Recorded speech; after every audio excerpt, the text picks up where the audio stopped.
جی سرکار صلی اللہ علیہ وسلم کے غار حرا جبل نور میں بیٹھے ہیں ماشاءاللہ، اور سرکار صلی اللہ علیہ وسلم کے مبارک قدمین شریفین، روحانی جسم مبارک اور سرکار صلی اللہ علیہ وسلم کی روحانی ذات اقدس اور حضرت خدیجہ کبریٰ رضی اللہ تعالی عنہا کی یہاں پر کھانا دینے کے لیے حاضری ہونا، یہ سب یہاں پر ہے۔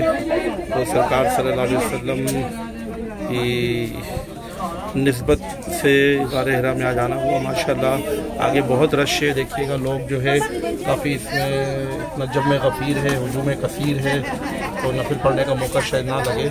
ٹھیک ہے جی، انشاءاللہ خیر فرمائے۔ اللہ تعالیٰ یہاں یہ حاضری قبول فرمائے، اور سرکار صلی اللہ علیہ وسلم کے قدمین شریفین کی برکت سے اللہ تبارک و تعالیٰ فلسطین کے مسلمانوں کو ظالموں کے چنگل سے نجات عطا فرمائے۔ اللہ تبارک و تعالیٰ، اللہ تبارک و تعالیٰ فلسطین کے مسلمانوں کی غیب سے مدد فرمائے۔ یا اللہ فلسطین کے مسلمانوں کی غیب سے مدد فرمائے۔ اللہم آمین یا رب العالمین یا رب العالمین یا رحمن الرحیم صلی اللہ علیہ وسلم۔